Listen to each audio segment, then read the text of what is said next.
warahmatullahi wabarakatuh. Perkenalkan, saya Nur Fitriana dari Program Studi Manajemen Informatika Sekolah Vokasi IPB University Angkatan 58 dengan NIM J0312110018. Nah, teman-teman udah tahu belum apa sih good governance itu? Jadi, good governance telah diterjemahkan dalam berbagai istilah, misalnya penyelenggaraan pemerintah yang amanah, tata pemerintah yang baik, serta pengelolaan pemerintah yang bertanggung jawab. Dan ada juga yang mengartikan secara sempit sebagai pemerintahan yang bersih atau clean government.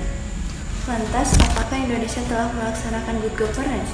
Tak perlu lagi disanggah bahwa Indonesia masa depan yang kita cita-citakan amat memerlukan good governance. Seperti yang telah dikonsensualisasikan, pengembangan good governance tersebut harus menjadi tanggung jawab kita semua. Dalam kondisi seperti sekarang, pemerintah yang selama ini mendapat tempat yang dominan dalam penyelenggaraan otoritas politik, ekonomi, dan administrasi sukar diharapkan secara standar dan sukarela akan berubah dan menjelma menjadi bagian yang efektif dari good governance Indonesia. Oleh karena itu, pembangunan good governance dalam menuju Indonesia harus dilakukan melalui tekanan eksternal dan luar birokrasi atau pemerintah, yakni melalui pemberdayaan civil society untuk memperbesar partisipasi sebagai warga negara dalam penyelenggaraan pemerintahan. Pada hari ini saya telah mengundang salah satu narasumber yang akan menyampaikan pendapatnya mengenai bagaimana penerapan good governance di Indonesia. Baik, pada hari ini saya sedang bersama Kak Riswandi yang merupakan Duta Lingkungan Kabupaten Sumedang pada tahun 2021. Sebelumnya gimana kabarnya, Kak? Alhamdulillah baik. Baik. Menurut Kak Riswandi, apa sih good governance itu?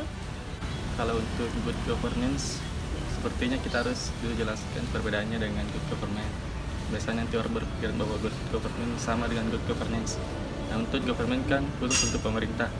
Tapi untuk good governance itu sistem pengelolaan pemerintahan yang melibatkan semua unsur seperti pemerintah, swasta, dan masyarakat untuk pengambilan keputusan. Baik, terkait definisi good governance, apa saja sih Kak yang termasuk prinsip-prinsip good governance? Untuk prinsip-prinsipnya ada beberapa yang saya ketahui seperti partisipasi masyarakat. Partisipasi masyarakat contohnya semua masyarakat mempunyai hak suara untuk pengambilan keputusan. Yang kedua adalah supremasi hukum. Supremasi hukum ini yang sifatnya yang biasanya orang sering katakan tumpul ke atas, tajam ke bawah. Ini tidak boleh berlaku di supremasi hukum. Jadi semua orang berhak mendapatkan keadilan yang seadil-adilnya. Selanjutnya transparansi. Transparansi juga ini termasuk termasuk prinsip dari good governance karena ini sangat penting bagaimana masyarakat mengetahui transparansi dari pemerintahan. Selanjutnya ada mungkin seperti akuntabilitas dan lain sebagainya. Menurut kakak, siapa saja sih yang berperan dalam membangun good governance itu? Untuk yang berperan sebenarnya tadi saya jelaskan di pengertiannya. Ada 3 yang harus berperan di good governance. Yang pertama pemerintah itu sendiri, yang kedua dari pihak swasta, yang selanjutnya adalah masyarakat. Nah, ini yang perlu memiliki peran yang sangat besar untuk membangun good governance. Gitu. Kalau langkah-langkah untuk membangun governance itu apa aja sih, Pak? Menurut saya langkah-langkah di zaman sekarang kan untuk membangun good governance yang paling utama adalah segala aspek yang dilakukan pemerintah itu harus efektif dan efisien dan perlu adanya inovasi dan kreativitas. Contoh seperti tidak ribet lagi dalam mengurus KTP dan sebagainya. Yang sekarang iktp namanya saja tapi dalam pengurusannya tetap fotokopi, tetap apa. Nah, untuk good governance ini perlu adanya efektivitas dan efisiensi. Seperti yang telah kakak sebutkan tadi bahwa ada beberapa pihak yang berperan dalam membangun good governance seperti pemerintah, masyarakat, dan swasta. Menurut kakak gimana sih cara meningkatkan kesadaran mereka terkait mengenai pentingnya akan good governance tersebut? Baik, kalau kita berbicara mengenai kesadaran, ini kan dari orang perorangan atau dari diri pribadi masing-masing. Nah, langkah untuk menyadarkan ketiga pihak ini tentunya dengan program. Ketika masyarakat saja yang bergerak, pasti tidak bisa juga tanpa dikurangi, tanpa dibantu dengan pemerintah dan swasta. Begitupun dengan swasta dan pemerintah. Nah, untuk menyadarkan adalah tadi saya sampaikan bahwa menggunakan program unggulan yang melibatkan ketiga unsur tersebut.